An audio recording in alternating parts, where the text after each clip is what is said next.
America and to the republic for which it stands, one nation, under God, indivisible, with liberty and justice for all.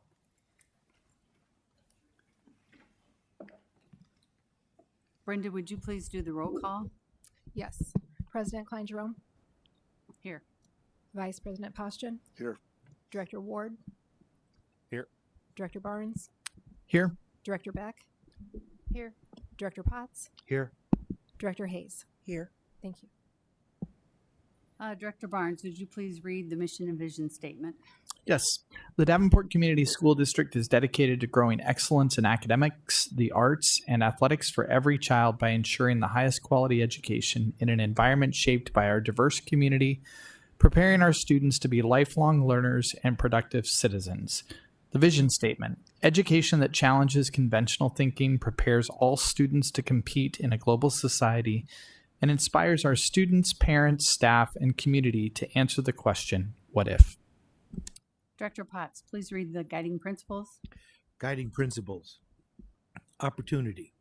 We provide abundant opportunities to empower students to reach their full potential academically, creatively, and socially. Collaboration. We foster an environment that allows students, families, and community stakeholders to come together for the betterment of our students' education and future. Transparency. We share relevant and important information with our students, families, and the community to maintain open and productive communication. Thank you. Superintendent Schneckloff, please read the goals. Goal number 4, foster the innovative use of finance, facilities, and staff. Thank you. We have no student board members here today. No recognitions, presentations, board reports. Okay. Director Postian. Since the last meeting, I attended the musical at Davenport North. Just a great show of talent with the play, and congratulations to those students. I attended the 90th Jesse Day Relays. Again, lots of talent. Enjoyed watching all the relays and events. I also attended the Central Hall of Honor, in which Ned Bergert and Dr. Jamie Williams were honored. Director Barnes. I'd like to thank the staff and a few teachers at Eisenhower Elementary. I had the opportunity to observe the Amplify curriculum in session. So I'd like to thank Mr. Martin, the principal, and Ms. Furlong and Ms. Betcher, who welcomed me into their class. Very impressive curriculum. I was just, as Kent has mentioned a number of times, or Director Postian has mentioned a number of times, stunned by how much our students are learning, the degree to which they're using the vocabulary in both of the sessions. So very, very impressive. Also, since the last meeting, I attended a Portrait of Graduate, a task force meeting, and also a luncheon with corporate leaders in the area who are also providing input into the Portrait of a Graduate. And then finally, last Friday night, I attended the North versus Central soccer match in that great new turf field with new lights. And with the exception of the gate being installed the wrong way, everything was really, really awesome. So what a great thing for our students and our student athletes in our school district. Thank you. Anybody else? I also saw Sweeney Todd at North. Excellent production, very talented students. I visited Truman and watched Amplify in progress. I'd like to thank Chrissy Willis, the principal, Ms. Pohlmiller, and Ms. Dodds. I was impressed. The fifth graders were doing Romeo and Juliet, and they actually understood what they were doing, and they were acting it out in various scenes, and it was very impressive. And I also attended the Central High Hall of Fame ceremony last week. Anybody else? Nope. Okay. Next up. Open forum is a time for members of the community to give input at a board meeting regarding school district issues or concerns. Individuals who want to speak, please fill out an open forum request and give it to the board secretary prior to open forum. The form is available in hard copy for in-person attendees or on the school board page of the district's webpage for those who want to participate virtually. Virtual participants must email their request to Brenda T. at tbren@davenportschools.org by 3 o'clock on the day of the board meeting. The board will not act on any issue presented during open forum if it was not published as an agenda item.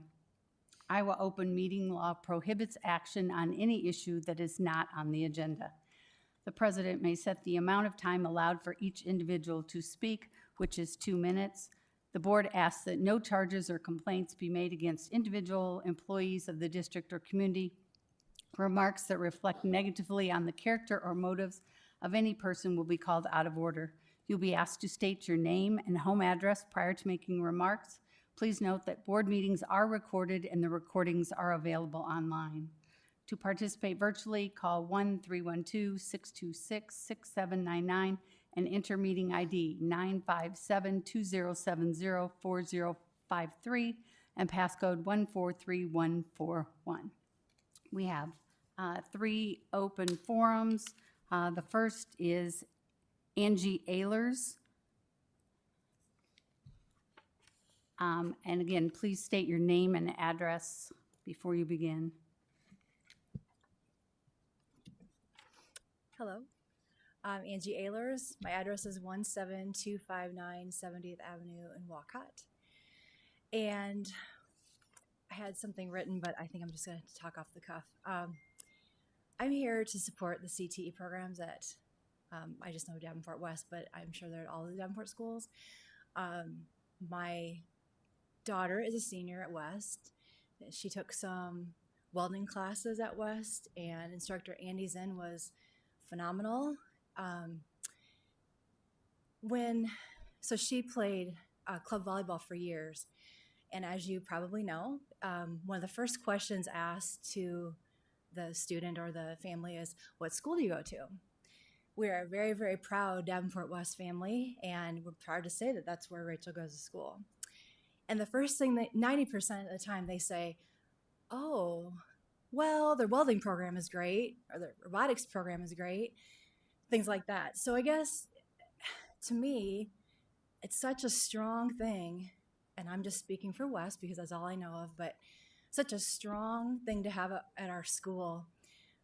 I just think the 45-minute, cutting it down to 45 minutes worries me a little bit for that, the first time, or the, what do you call the classes before they get into the 90-minute sessions.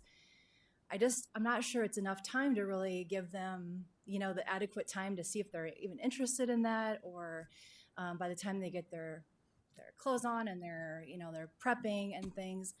I'm just not exactly sure. And I know this has probably all been stated already at many meetings, but I just wish there was a way to change that a little bit and keep it to what we have now.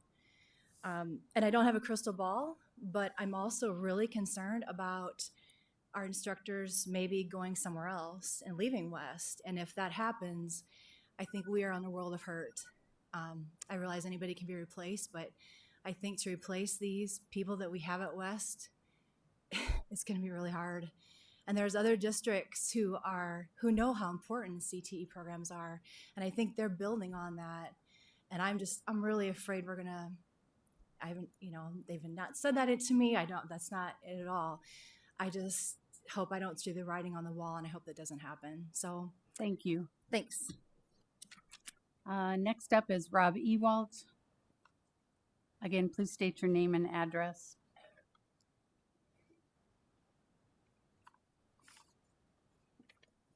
Robbie Walt, 10386 130th Street, Davenport. Hoping third time's a charm.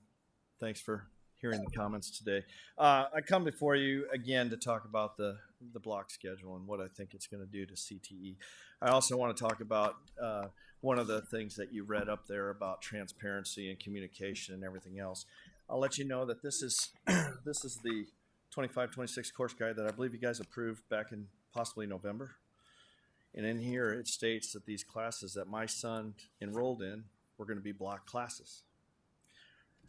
I bring you the sheet that he brought home to us in the end of December, showing still block classes.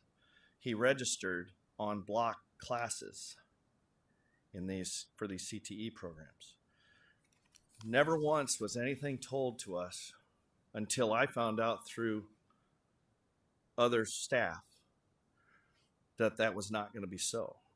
The school district never reached out to us to let us know that these changes were going to take place for our school. We had already signed up and registered. That's why I can't understand why, if you guys had a vote for this, and you have to help me out, I wasn't here in November, but if you guys voted to approve this, how does it not get implemented the way you approved it? Did you guys have motions to amend? I ask you this because I think this is still the wrong move that we're making.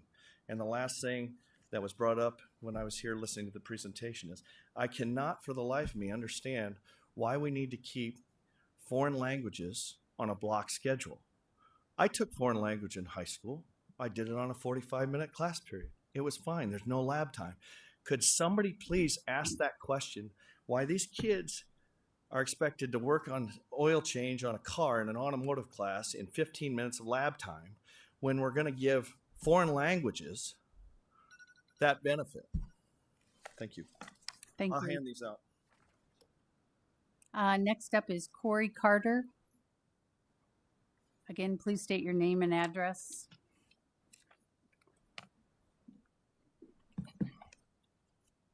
Good evening. My name is Corey Carter. My address is 1601 Eagle Crest Avenue. I'm here tonight to officially present the school board with a community petition regarding the change to 45-minute classes for CTE entry-level students. Including in the packet is Iowa Code 279.8B, which validates this petition, and over 1,000 signatures of Davenport voters who want to fight with me. The petition respectfully requests the board to direct administrative leadership to revert the CTE classes back to block schedule for the 2025 to 2026 school year and ensure a phase 2 option of 45 minutes for these CTE classes, not to be an acceptable excuse for their inability to deliver on the promises they sold to the school, sold the board. After this meeting, the full transcript of the petition will be shared with all the media outlets that have reached out to me for the information, and we will make sure this process is completely transparent to the community and parents of Davenport CTE kids. Members of the board, amend your vote of September 9th to make this change and make it right for Davenport CTE kids. You know this is wrong, and this issue is exactly why you are in those chairs. Thank you, and we will see you at the next school board meeting. And this is my petition. You can give it to the board secretary. Thank you. Next up is the consent agenda. May I have a motion? Madam President, Director Hayes, I move the board accept the consent agenda as written. could I have a second? It's been moved and seconded. Are there any questions?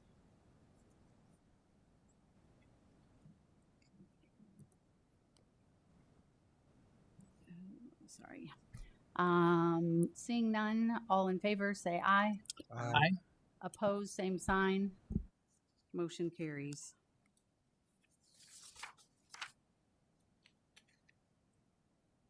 Next up, committee reports. Start with breaking barriers. Director Barnes. Director and Hayes and I both attended the Breaking Barriers Committee meeting held on April 2nd, where we had presentations from the 3 working groups on the Breaking Barriers Committee.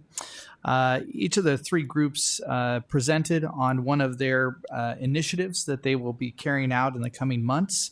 One of the subgroups presented on their ID clinic, which I understand through the weekly report was very, very successful in serving those members of the community and the school district who needed a little bit of assistance in gaining ID to be able to avail themselves of support that is available in the community.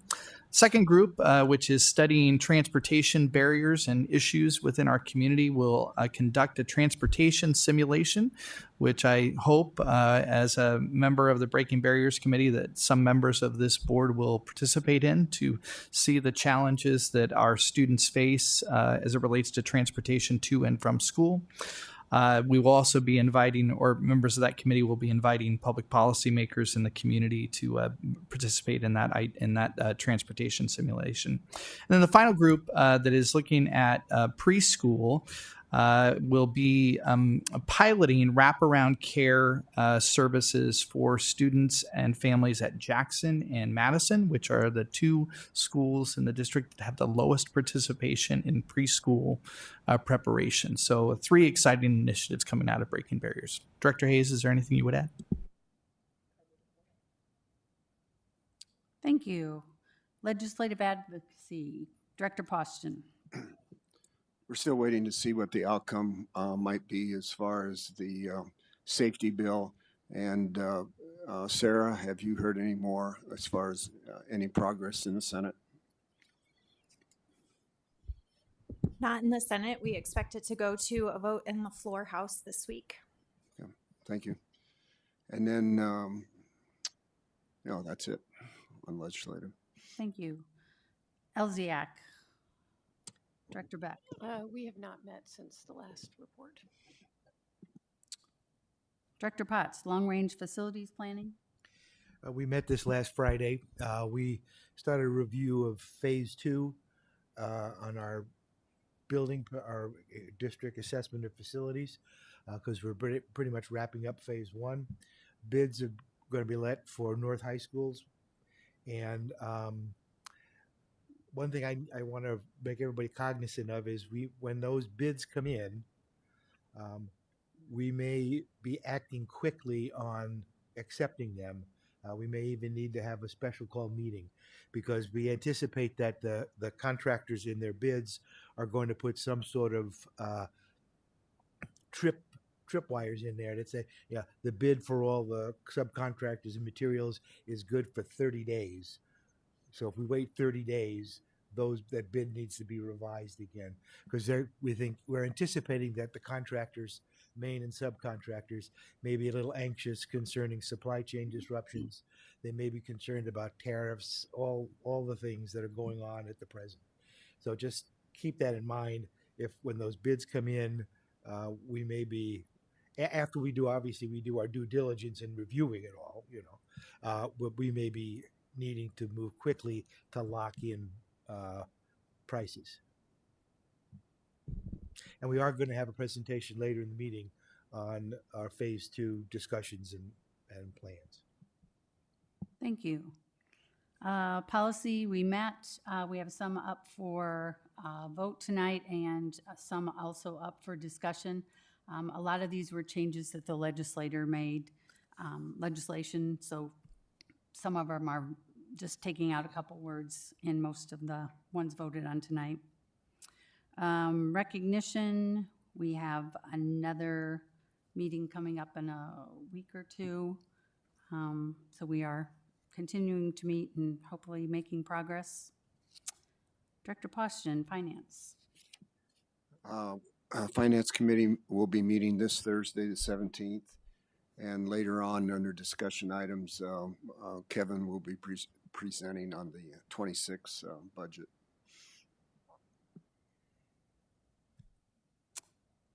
Next up, items requiring action. Could I have a motion on 10.01 classroom furniture replacement for Garfield, Jackson, and McKinley? Madam President, Director Beck. I move that the board approve School Specialty LLC for the classroom furniture replacement at Garfield, Jackson, and McKinley in the amount of $1,139,451.85. Second. It's been moved and seconded. Are there any questions? Director Beck? Just to remind me, is this the same company that we used to replace the furniture the last time in the round of elementary schools we replaced before? No. Okay, and is that going to be problematic because like we don't need things to be compatible, correct? They are about interchangeable. as similar as they can be. Even if you placed them in a classroom next to each other, you wouldn't see a lot of difference. There would be a little difference, but I don't think any students would notice it if it were to be the case. Okay. Of the first rounds of furniture we did, we also have backups of those sets of furniture also sitting in a warehouse. So you can see the significant difference in price we've been able to pull. So, yeah. Okay.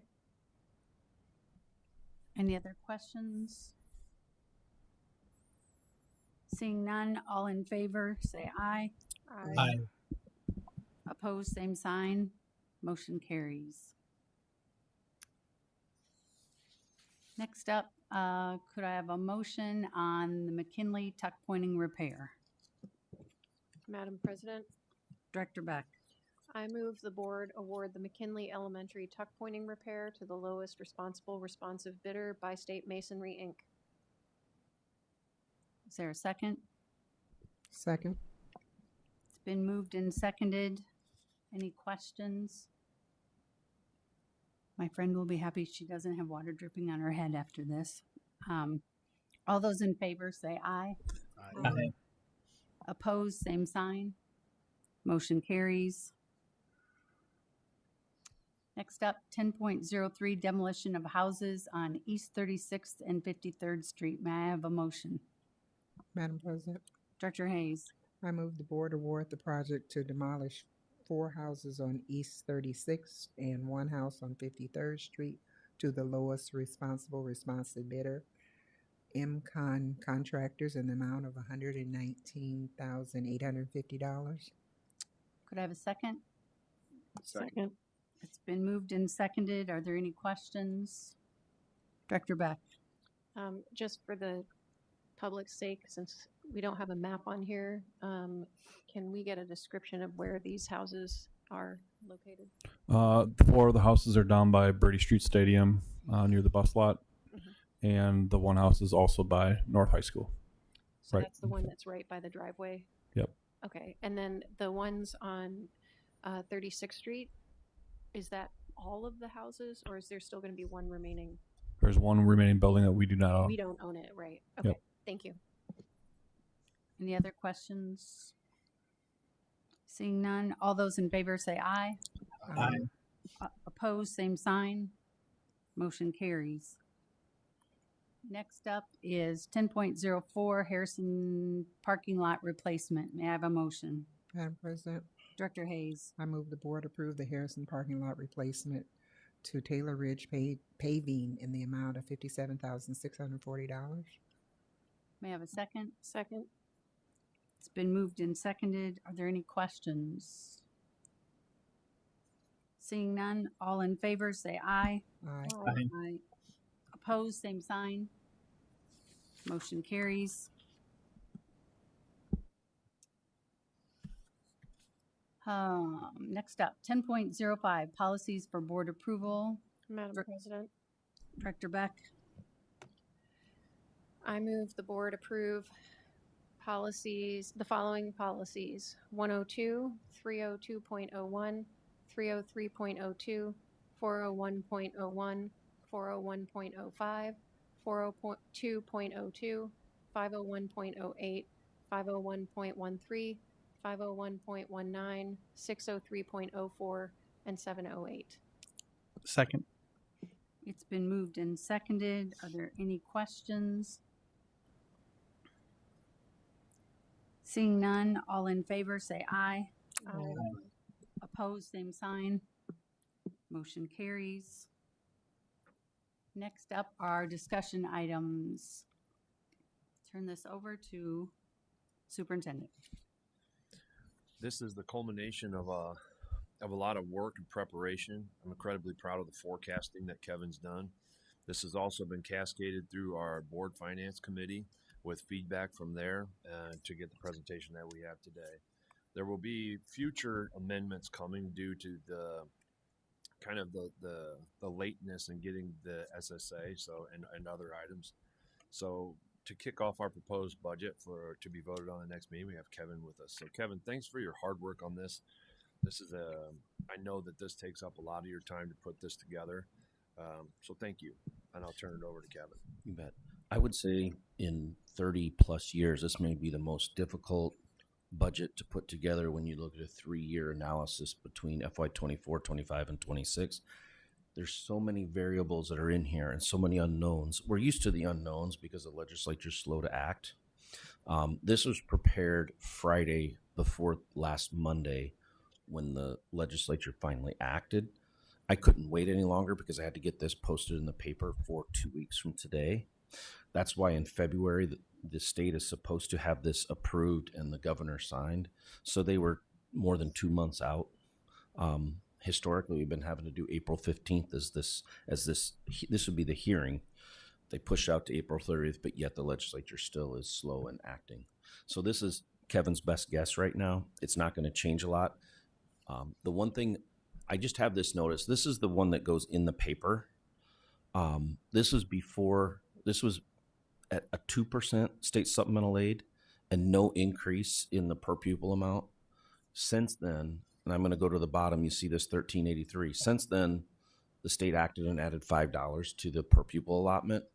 That is going to decrease this levy by about 4 cents. It's about a $200,000 gain in state aid that is not property tax. So it just dropped it just a little bit. This is a not to exceed amount, but since this is already published, there's no need to republish since it will be no greater than this amount. So there's a few numbers on here that will change.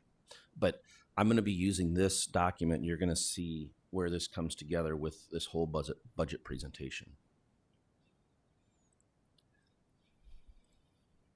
So on this budget, you're going to see through the breakdown of our revenues and expenditures for FY26, it will show you our actuals in FY24 and our current FY25. That was in the and proposed FY26. You'll see those are those 3 columns that I was just showing you, and there'll be comparisons across years.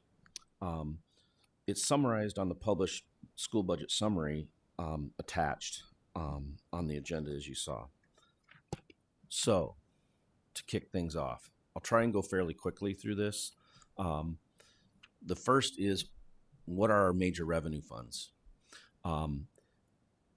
You'll see on here our capital funds. I'm going to point out some of the ones that are significantly changing. Our capital funds include SAVE, PEPL, and our construction projects. It's kind of a generic term where they throw those all together. All other funds include the all other on there includes activity, management, food, nutrition, and our stepping stones fund. Remember with those references to what those funds are as I move through this presentation, because it's going to all tie together as you see these. So starting out with our revenues, this is a 3-year analysis. This is exactly what is on that proposed budget. You can see our actual 24. You'll notice the changes in the general fund. ESSER in 2024 was significant. It doesn't delineate ESSER, but ESSER was the reason that it went up to $233 million in FY24 and then back down to 198 in the current year and what is proposed in 26. You can just see how those categories are across the bottom as well that I just described.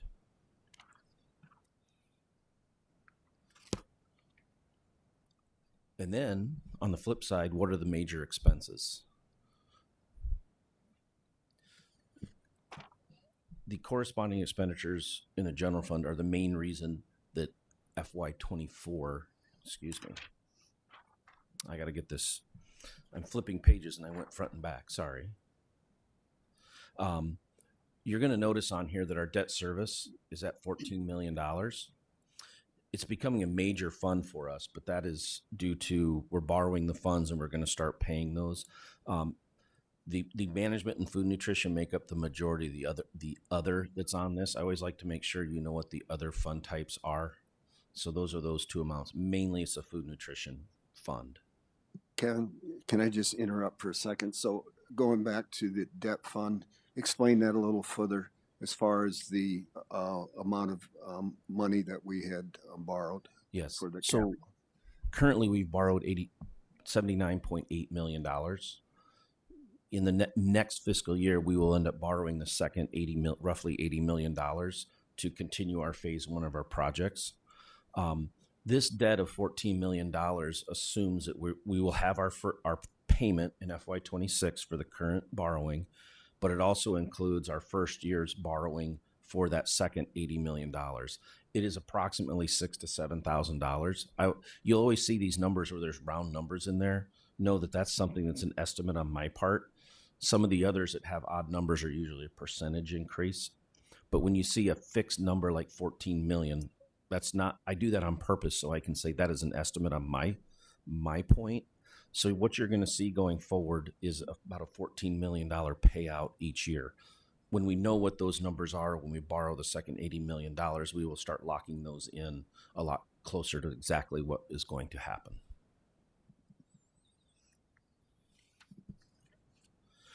The next is our expenditure comparison for our budget. This is for FY26, FY24 through 26.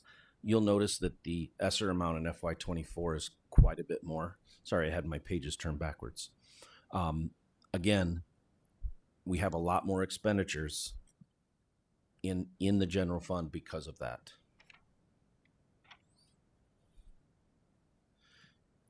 So then we start to get into our general operating fund. So this is our general fund. You'll notice that what we are proposing, and this is a breakdown of revenue for FY26 that are local, state, federal, and other. These are our four main types of revenue. We talk about this all the time, every single month. You'll notice that our federal revenue, of the federal revenue, 50% of it is our title funds. We did have a reduction in title funds, but you'll see federal revenue ends up being a significant portion. This is that same revenue for FY26, but you also see the comparison 24-25, actual and current budget. You'll see the bump again in the two slides prior for expenditures. The difference in the federal revenues. You see on the FY24, it's so much greater.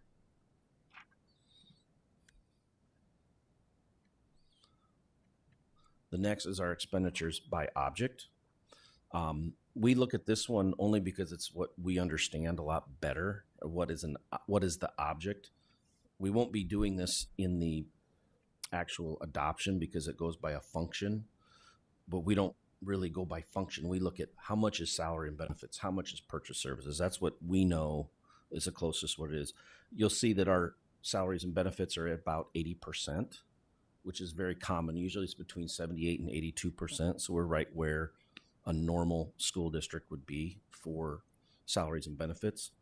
The other uses is AEA flow through in this example, which is something else I'll be mentioning here later in the presentation.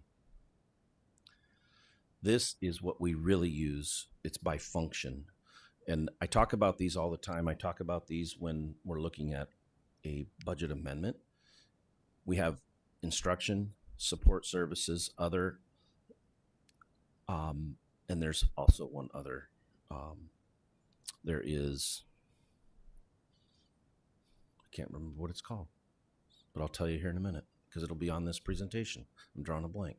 But our instruction tends to be the largest amount of our expenditures in the general fund. Instruction is direct instruction to students. Support services is a bucket of a whole lot of things, and you'll see this later. It's all things like nurses, counselors, social workers, your administration, the board, operations, transportation, the business office, all of those put together. So it's a whole lot of different functions that go to support instruction. The other, again, is your AEA flow through.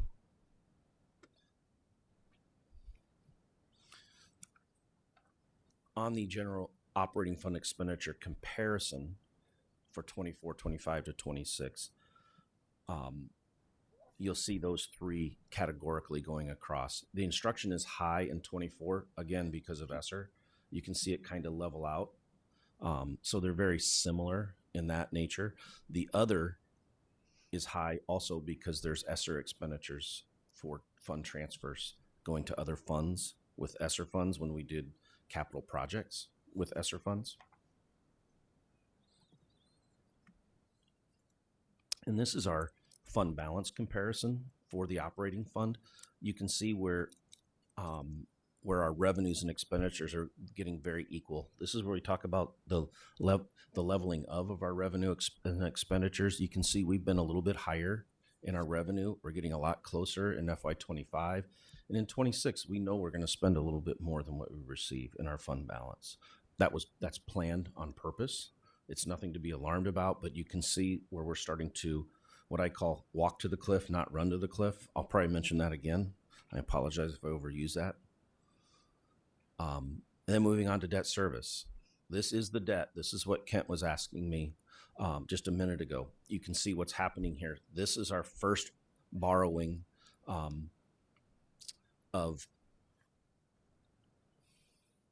our debt service revenue. This is the first debt payment of just a little over $6 million.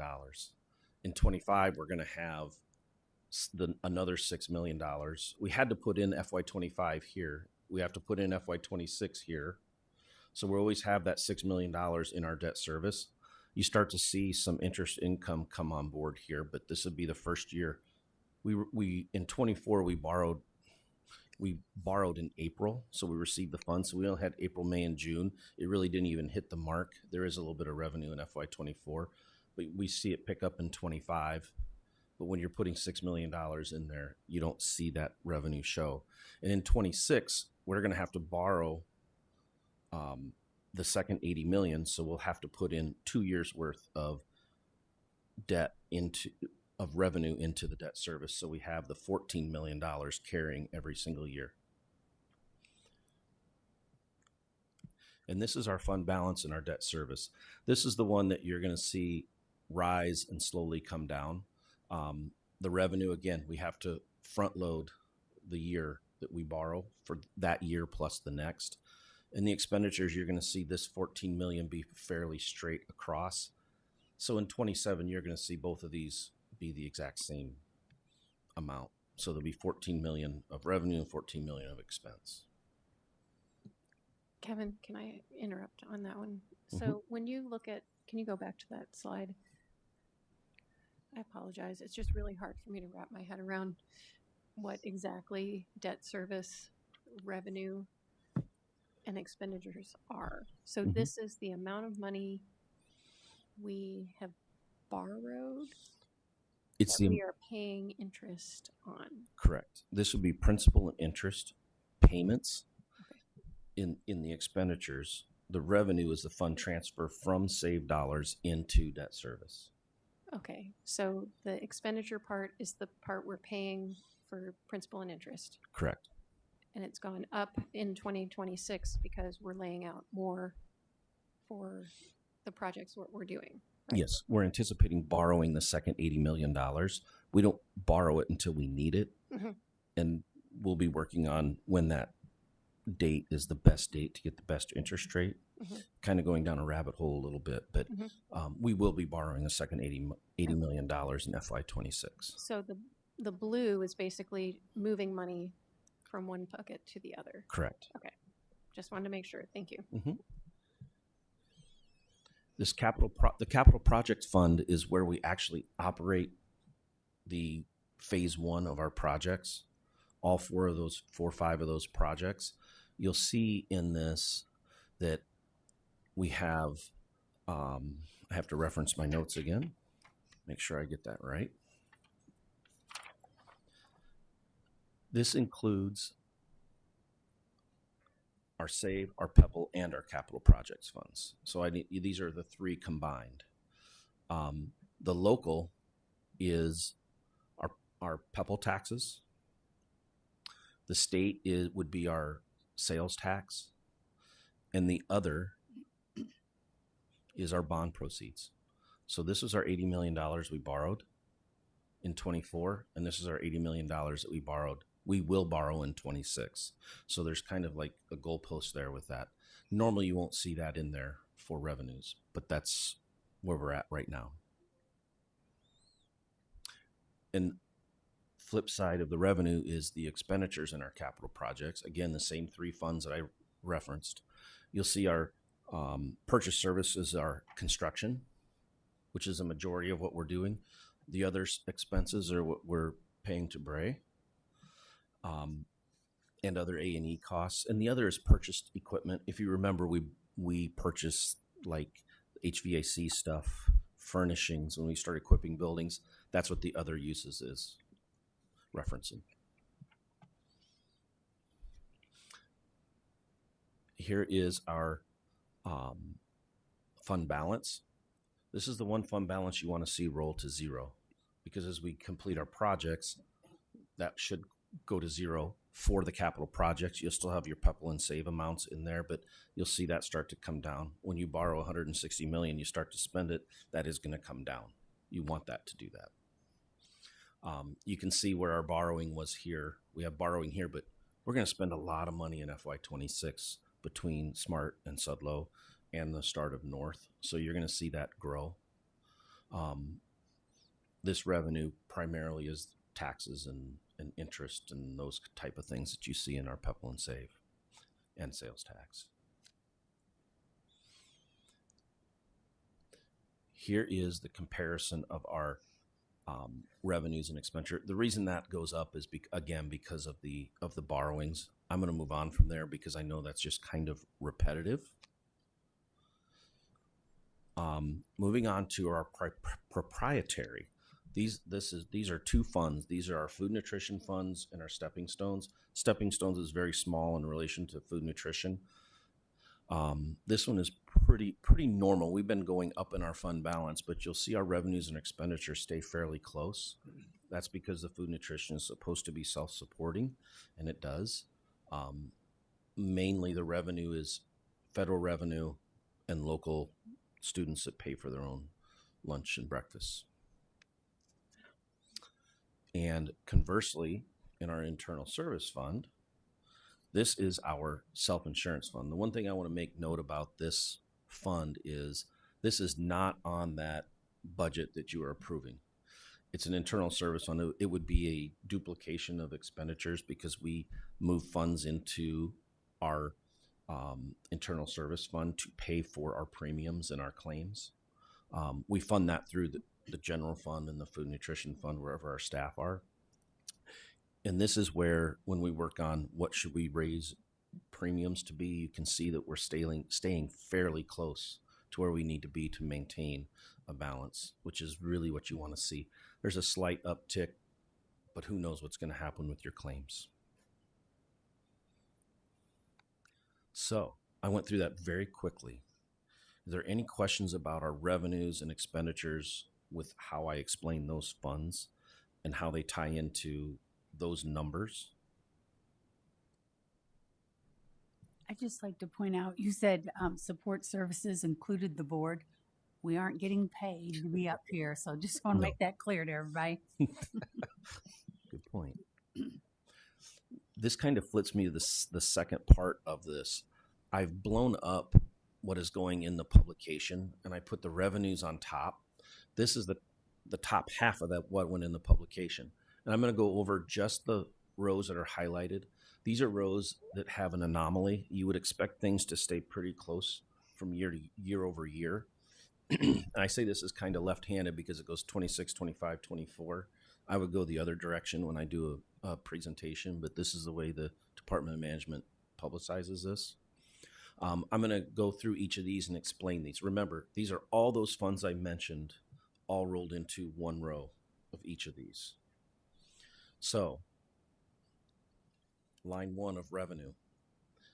That comprises, this is property taxes, taxes levied on property. There's 3 funds that we levy property taxes on. And you'll see here that the reason that our general fund went down is because in 2024 was the last year that we levied taxes for cash reserve. And then our solvency was at a point where we couldn't cash reserve anymore. Therefore, in 25, our tax levy went down by $1.29. And then through the formula, it's going to be going up by 8 cents for FY26. So you can see what's happening with the property tax as a whole. The management fund and the PEPL fund are relatively stable. Increases, slightly increases. And it's all a function of the formula.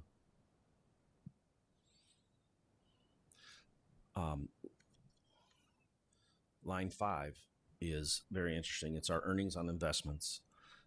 Almost every fund has earnings on their investments, but I wanted to point out reasons for change. Again, you see the $7 million, that's an estimate. I try and keep that as a low estimate because this does go towards authority and it goes to cash. Our interest rates are dependent on the economy, first of all.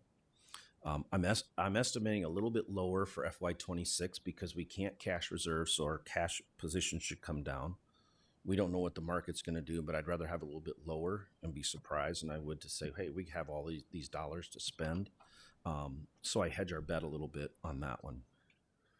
In our capital projects funds, you'll see that when I said we didn't have very much interest from April to June of 24, that 175,000, that's all we had in revenue since we didn't have it but for 3 months. This is an approximate of what we're going to receive this year in revenue, and this is the approximate of how much we're going to receive next year. It's complete supposal. I don't know where that's going to go, but in this, when you see a total of 8.7, 11.1, and 10 million, it's like, why is that bouncing up and down like that? These are the specific reasons why that might change. Also in our debt service, since we didn't have to put remember when I said we have to put the $6 to $7 million in our debt service to start the year, we have to front load it. We do get interest on that while it's sitting in that fund. So normally the 300,000 range is what we'd have for that debt service. What that does at the end of the time for the debt is we wouldn't have to pay that. We wouldn't have to transfer as much when we get closer to the end of the payment in 20 years. So there's a whole lot of lines in there, but there's a lot of variations up and down depending on what fund we're talking about. The next one are lines 14 and 15. There's Title I grants. Remember when I said it's a large percentage? Our Title I funds have been reduced by about $1 million. It's the way they did their calculations for reduced. We wait till October for them to tell us what we get. We have other federal sources. Again, you'll see in the general fund in 24, we had $38 million. That is our ESSER funds. We have a whole lot of federal funds, but ESSER is kind of the big dog on the block when it comes to that. Food nutrition's fairly stable, but you can see what's happening in that number. So going from 47 million to 16.6 million and 15.4 million, you can see why there is such a variance. Looking at it on that publication, you can't tell what that is, but this kind of explains it a lot better. Finally, long-term debt proceeds. They paid a premium in 24, so that 79.9 million was really 82.9. They had to front load us the cash.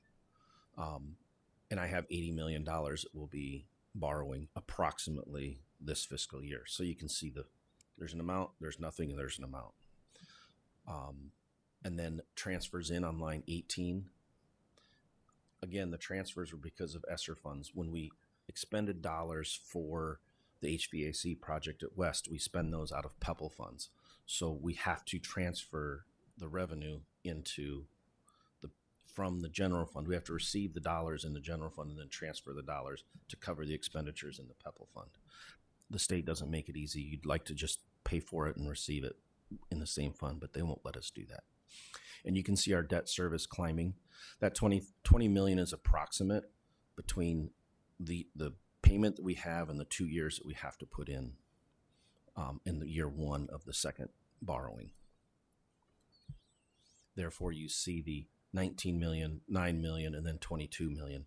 It's mainly because of the debt service is moving that around. And finally, we have a property for sale. This is just an estimate, has nothing to do with anything but putting an estimate out there to say, if we sell property of any type, I put $1 million in there. If it doesn't happen, it doesn't happen. But you see that goes into the PEPAL fund.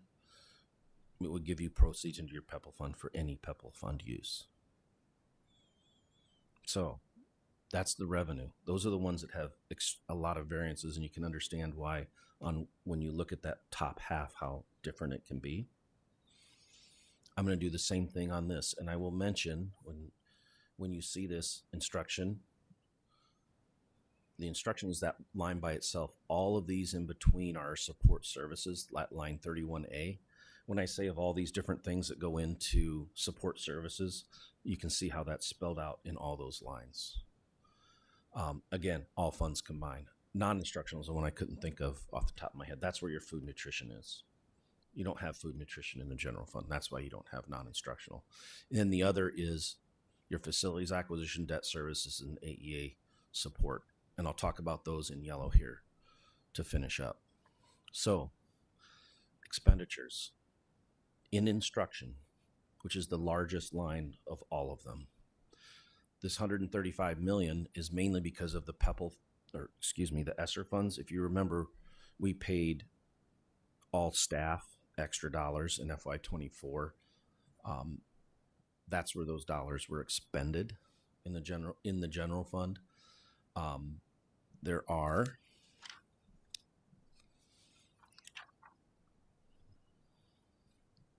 I want to make sure I didn't miss something on this. Also in the management fund under instruction, this is where our early retirement was, and they continue to come down. This will be the final payment of our current early retirement incentives going into FY26. It's kind of the payout of the final ones. Also in stepping stones, you'll see we had $4,700 spent in there. If you remember, the city ended the contract where they paid the staff. We reimbursed the city through a purchase service. This is where the staff are getting paid now in FY25 and 26. So it's a small nuance, but it does go to the effect of what's changing from fund to fund. So you can see why it was high, why it came down, and why it's going back up in total. Then in line, the facilities acquisition and construction, it's kind of self-explanatory. You can see in our capital projects how we spent $4 million in 24. Again, round number estimate of where we're going to be in 25. I'll be able to zone in on that, if you will, by the end of April to know if I need to do an amendment for it by the end of May. But it gets us a lot closer to our $160 million spent right there.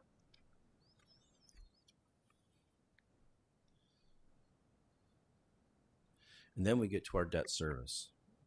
I've already mentioned that. Here's where your expenditures are in debt service. I'm going to keep going from there. The one I wanted to mention, though, is AEA support. This is the one I think is the toughest. The legislature is still talking about how we're going to do AEA flow-through. AEA flow-through means we don't get the dollars. It goes direct to the AEA. The last I've heard is we're going to get the payment. We're going to get a bill every quarter by the AEA, and we're going to have to pay the AEA. Well, right now, the Department of Management has this still in line 35. That could change. I just want everyone to understand that. This is the right amount that's in there. That is what Department of Management has. We don't have a choice of what that dollar amount is, but I don't know if it's going to stay there. It may move up into other support services. And that's when I was trying to figure out, it's like, what line is it? It's not flow through. We get the money, we pay them. And finally, transfers out. Very simple. We had some ESSER transfers out from the general fund in 24. And you can see what's happening in our save funds moving over to debt service, as Director Beck asked that question. And you can see that effect on that line. And that concludes all those lines that are a little bit unique. I know I went very fast through that, but you've all seen some of the funds and you've seen how that goes together. I just wanted to make sure to show it to you in a different way to make sure you understood why those numbers bounce up and down on each of those lines. Kevin, the AEA this year, not all of it is flow through to AEA. 10% the districts can keep and buy services from them. But on this slide, AEA support, is this just what they are getting? I mean, where's that 10%? So these dollars here, almost all of that special education. Okay. So the thing that we are not in a hurry to rush into is taking dollars back. What we've noticed right away without a year of saying, what is the direct impact to our students if we take those dollars back? So for us, what we are doing is we are utilizing next year to keep the 10%, track exactly what we're getting, what services we're getting from the AEA through special education, because the dollars are so limited what we can utilize those for. Mm-hmm. The things that we know are critically important to our staff is AEA members joining our student intervention teams, AEA members joining our collaborative teams, AEA members joining just different teams to seek input to improve IEPs, to improve outcomes for our students. And so for us, that's we are keeping the dollars there, determining what are the best uses for those. The AEA staff also are the first people to coach our new teachers. They're the ones to help them write the IEPs. So if we were to stop doing all of that, we don't know what that ROI would be for us. So we're keeping that 10% there. Of the general fund dollars that will come back to us, this is probably it's about $1.1 million of general fund dollars. Now, a good chunk of that flows to the private schools. So right off the top, almost 260, it'll probably go up from next year. We'll go directly to the private schools, which leaves us with right around $700, almost $800,000. From there, we have met with the AEA and purchased the services from them. And what that provides us is in-building support. It provides us a lot of work with our comprehensive exterior buildings. And so each year we are going to continue to evaluate that to determine whether or not we can provide that service better in-house or externally. So that's and then the majority of those dollars are special education dollars. And so this is all the money, every bit. But we can spend the 10% as we need to. Okay. So what a lot of people are doing is they're taking that 10% and they're hiring coaches. Sure. Special education coaches. Otherwise, it reduces the special ed deficit. Right. That's what it'll technically be used for. Well, and when TJ said about 1.1 million, this 7.1 million in 24 was 100% the AEA float through as we're used to seeing. When they reduced the amount that the AEA gets for ed services and media services, that's why I went down to 6 million. Yes, we had a little bit loss of students, but that didn't change that number that much. So the 1.1 million is, you can see that difference between 24 and 25. This is their next iteration of the change, getting it down to 5.4 million, where we get all of the ed services and media services. And as TJ mentioned, we don't know what we're going to spend of that, but it's sitting in this flow through.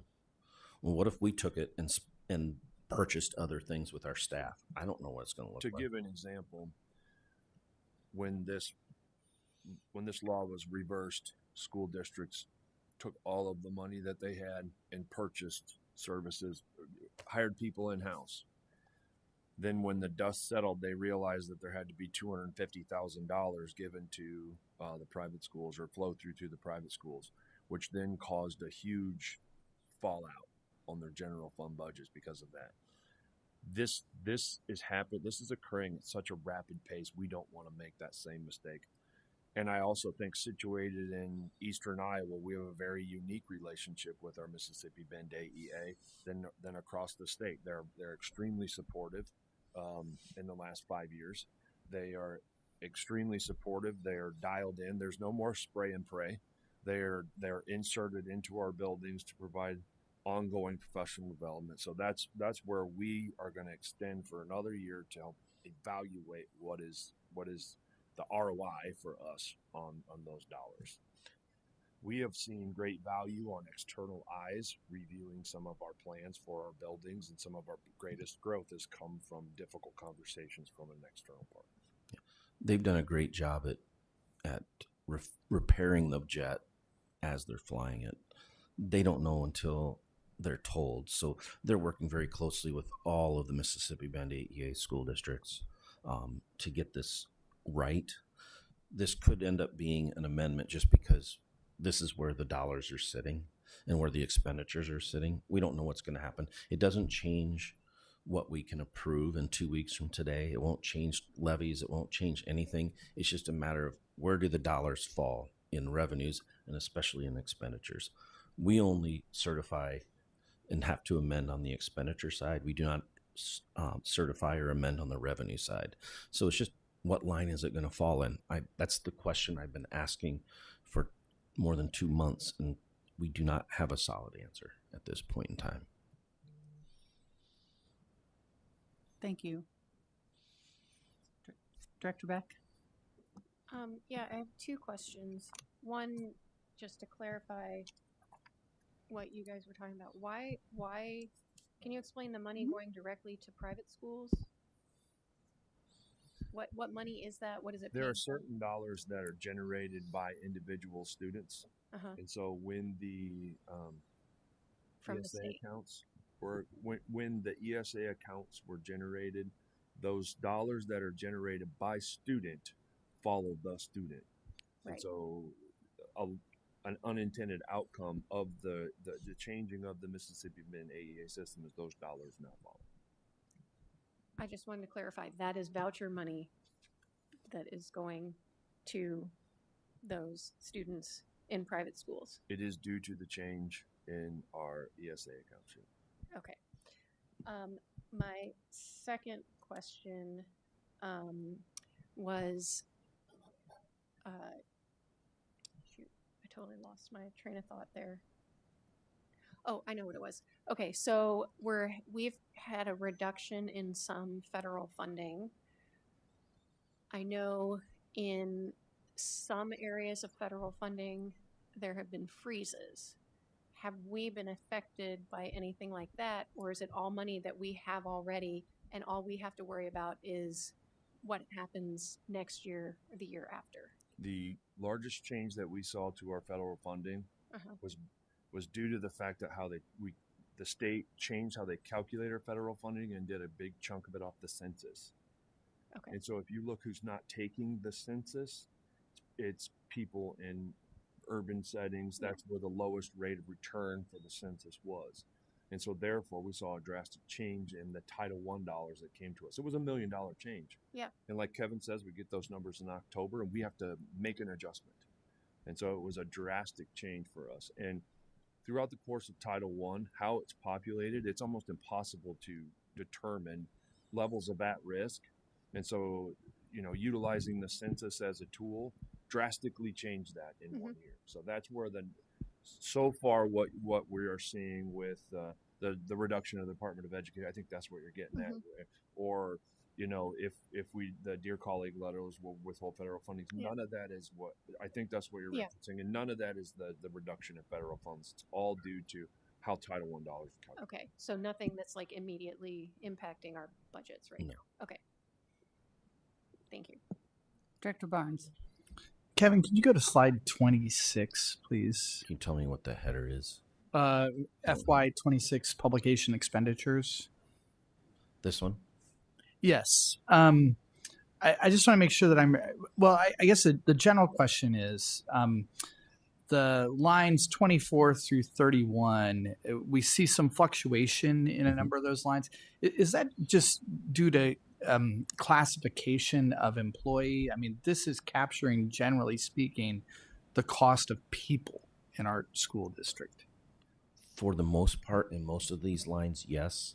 Usually there's like since we settled contracts at approximately 3%, this model is built on a 3% growth. These should be higher than normal because it should be an amount that we're publishing to the public to say we may spend up to these amounts. If we have to amend and go higher, we can amend and go higher as long as we stay within our means. I tried to capture the largest variances. That's why I have those in yellow.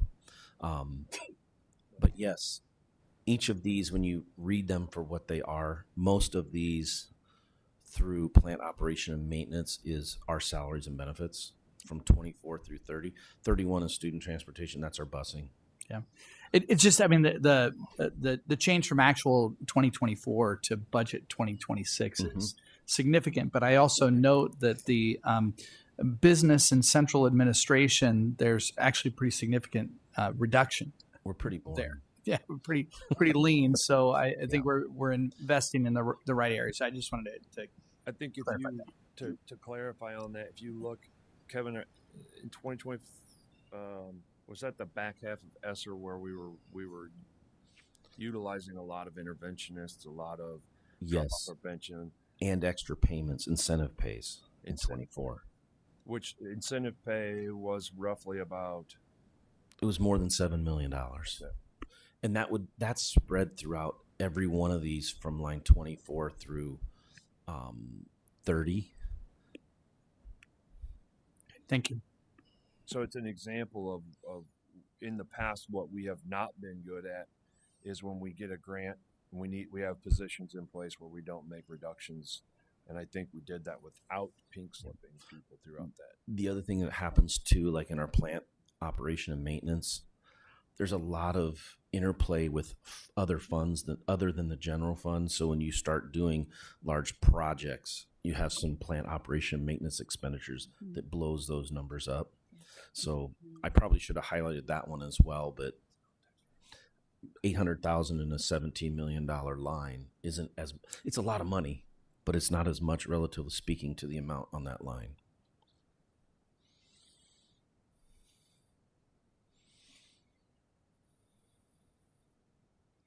Sorry, anybody else? Questions for Kevin? Thanks, Kevin. That was a lot.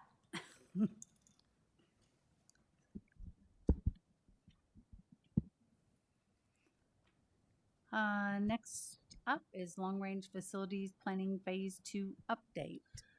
So one of the things that is incredibly exciting, which you saw in our bond and the revenue that's coming in, the plan that we're implementing, about 3 years ago, we began a journey with Bray Architects to put together a facility master planning committee to take a look at what's the future of our facilities inside of Davenport schools. And based off of that work, all of this work here coming June will either be done or started. So we have a West renovation, which anybody that ever lifted weights at West in the basement, we're glad to see that come out of the basement. Classroom furniture and technology upgrades, which you saw some of that coming forward today. The bus barn, which will do a ribbon cutting, which will move the bus barn across the street, which will allow us to build a field turf, a new baseball stadium, bring Central's baseball stadium out of the floodplain. But as you can see, field turfs going in both north and west with lights, concession stands, and locker rooms to allow for almost instant practice ability for our teams and upgraded facilities for our soccer teams. We're putting indoor hitting facilities at both Central and West, and updating the 20-year-old indoor hitting facility at North. We're a brand new Sudlow and a brand new Smart. So if you drive by, you can see giant holes in the ground with big piles of dirt where they're working on the subsurface work there. And here coming in June, we're going to see the bids go out for North, which will wrap up phase 1 of our construction and project phase, which has set us on the path that we're on. So what we are looking forward to is setting that next phase. We're building in a pause, but one of the things that we know is that when we put a plan together and work that plan, it's very successful for this community and this board. So on Friday, the last 2 long-range facility committee meetings with Director Postian, Director Potts, and the president joined us a couple of times. We reviewed a potential next step for us, as it's critically important for us to get decisions made by that November, December timeline so we can get construction bids on technology, anything that we want. We would love to get this process going right now. Bray has been an excellent partner for us. John has committed his time every Friday to sit down with us and review the long-range facility plan. Where are we? Where are we going? Where are our feet? What's on the horizon? And so we asked Bray to put together a what does a phase 2 look like presentation for us, and it's been reviewed 2 times by the Long Range Facility Master Planning Board Committee. So, John, thank you so much for being here tonight and walking us through a potential next phase. Our goal would be to have this potentially voted on at the next regular meeting. So thanks for having me. Often when I come to talk to you, there's long presentations with a lot of slides. Tonight you get 1 page, so that should be promising.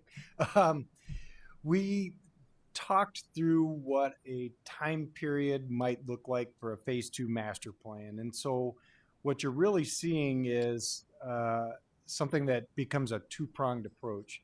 The very first piece at the very top is literally just the initiation of a phase 2 plan. We had really great success with how the phase 1 master planning came together in the community. And so we want to kind of spin on the heels of that and use a similar process. So one of the very first things is to create a facility master plan committee that is a school/community-based committee that brings participants in as part of the process. The other thing that was a big component of that master plan was evaluation of every building in the district. So changes have been made. You've done some good things, some buildings are gone. So it's a good time to just update the health report on each building. Also, you've had some enrollment changes, population changes, so we would update that capacity analysis for each building throughout the district. Those formational things sort of help us start to set the tone of some of the other pieces that happen. So the 2-pronged approach, one step is in the kind of the gray-blue band, and the next step is in the green band. So the first one is recognizing that for some key decision-making for programs, specifically pre-K and behavioral programs, you will likely need to have a recommendation from a committee in November so that board has the opportunity to take action in December, because that may affect how you allocate costing, plan out for the next school year. So this first piece is a quick moving process where we start right away. We move hard through the spring and summer with a staff-based focus. And as soon as we get into the school year, we bring that community committee online and we try to work out what the best solutions are district-wide for pre-K and behavioral programs. This will culminate with some community engagement sessions. These are some sessions that would work with some local community partners where we're already providing these services, get some broader feedback with the idea of coming back to this board in November with a strong recommendation of what proposed changes may want to look like. While we start this off, we're also going to start looking at the district-wide master planning as it relates to any other programs, the disposition of our facilities, the organization of our district. So what does that mean? One of the big things coming out of phase 1 was creating a pathway and organization to the district. We've changed some buildings. We've got some new buildings. You've had some grade realignment. We've had some enrollment changes. This is our opportunity to look at that and create an evaluation of how does this look? How do we envision our district? How can our facilities in line with the educational vision of the district? And so this is a little bit longer process.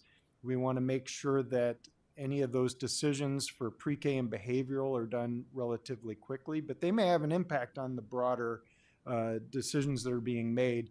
Other programs could be CTE, could be other specialty programs, could be just general curriculum. It's a good time to evaluate those based on the projects you've been doing and how we see the district moving forward. The goal here is sometime around this time, a year from now, we would come back with a recommendation of what the long-range vision is moving forward. This may be significant change. This may be very little change. This is something that will be more intensive for our community partners and friends that join us in the committee. But again, this would also be a community-based process, culminating with some broad-based engagement sessions, likely that spread in our north, central, and west regions, coming to the board sometime around April of 26 with some type of recommendation for what the findings are of a phase 2 master plan. There's one dot down on the very bottom. I guess I should go back up a line. Phase 1 projects, these stretch out for a long time. This is all happening amidst the change in construction that's happening now. That change wraps up in the year of 2027. Your PEPL will be up for renewal no later than 2029. Kevin can correct me if I'm wrong. Somewhere between now and 2029, a PEPL vote will be necessary. Our recommendation is to look at some of these available times, likely as soon as next March or the following September would be good times to think about a PEPL renewal. It gives you a couple of chances to renew that, but that is critical funding for facilities in the district. And we wanted to place that on this timeline so that the board is aware that that is something that will need to occur over the next couple of years. So I went through that really fast. Hopefully this all kind of makes sense. Questions? Questions?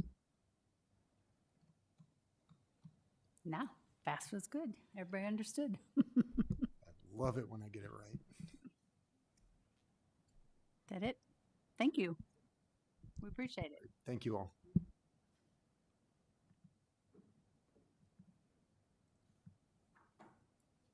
Okay. Next up are policies for board review. Not sure why my computer's not showing it. Any questions about these? Pardon me? Oh, okay. Oh, there it goes. Any questions? Nope, these will come up next time for a vote. Right, Brenda? We don't have to do this twice. Next time? Okay. Superintendent's report. None at this time. Migration to Sibley. Do you want it or Brenda want it? I will support you any way I can. Thank you. Just wanted to let the board know and anyone who might be listening and in the audience tonight that we were notified in February that our current board management software, Board Docs, is no longer going to be supported, and so we will need to change. I was hoping to see it out, but that's not going to be the case. So we've done some webinars and Zoom calls and research, and I recommended to the board president and to the superintendent that we move to Sibley. It's a program that is used widely throughout Iowa. In fact, about 9 of the UEN districts responded to my call for help and said they use Sibley and they love it. It's also what the IASB uses for their policy interface. So I think that will be very, very positive for us.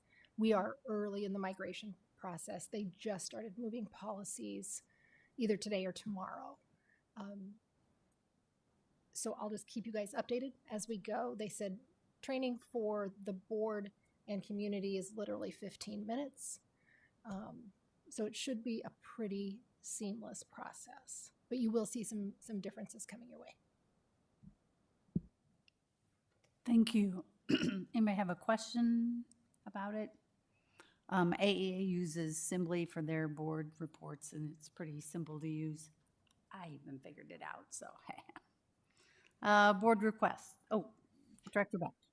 Just, I think you've already mentioned this, but will you send out, I think you probably just said this, but will you send an email automatically send out when everything's migrated over so we know when we need to start logging into Sibley instead of Board Docs? Yes. There will be some overlap for a little while.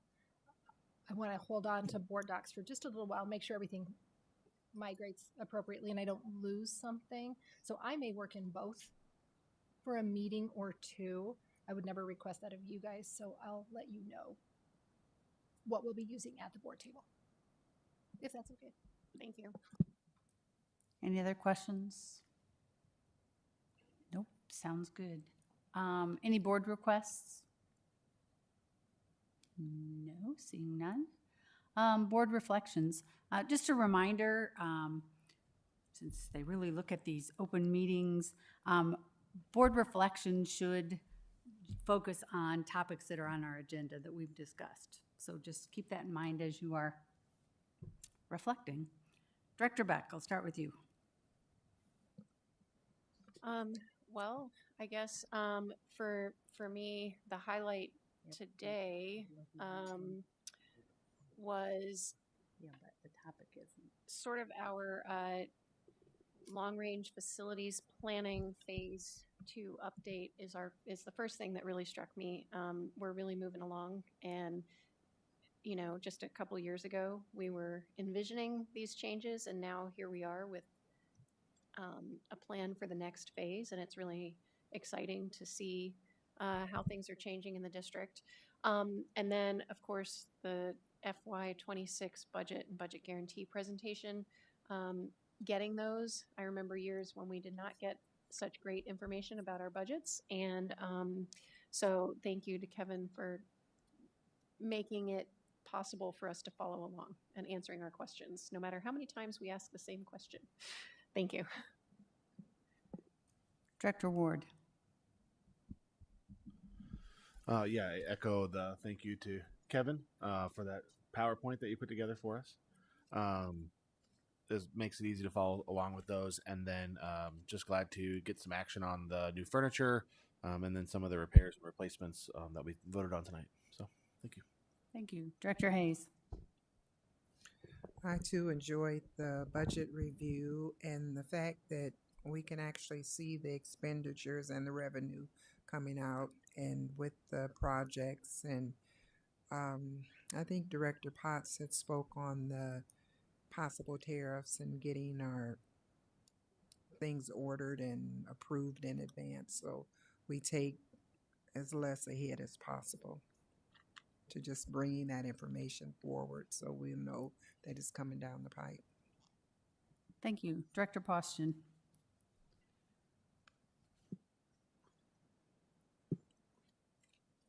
I think what Kevin presented as far as the budget is huge. Our phase 2 planned, and I think if we follow as we did in phase 1, I think we'll meet with a lot of success.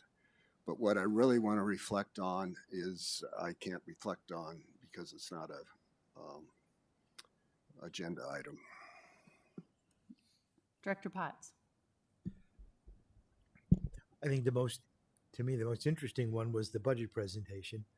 Not that I understood 100% of it, but I grasped the general idea. But it was I think it's the first time we've had that. Second time, well, it's good stuff. The second thing is the moving on with phase 2. I should remember that we're basically going to duplicate the groups that we had from each building that we did when we did the phase 1, which proved to be very, very beneficial for us. Director Barnes. Two quick notes. I'll just note that in all of the, most of the policy changes, it was just one single phrase that we're likely going to have to change in many, many policies, and may have to, within a few years, change that same phrase back. And it takes an incredible amount of time and discipline on the part of this board to make sure that our policies are compliant.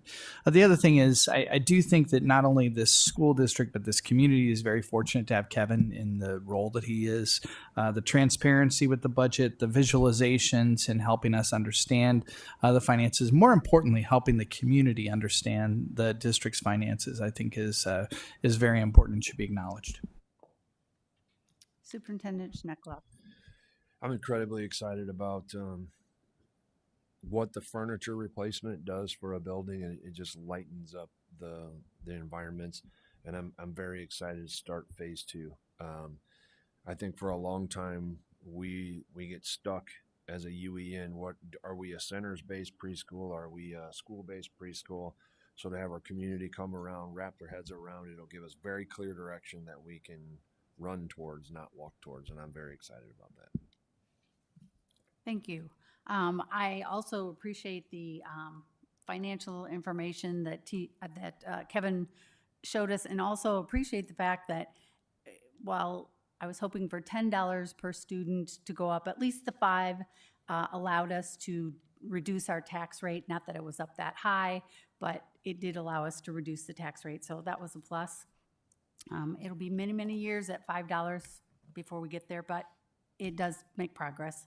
The phase 2 planning, the community involvement, I think that's a great aspect of all of this, and the upgrades that we're doing in the schools. So it's not just focused on a couple buildings, but we're trying to touch, as you know, everybody.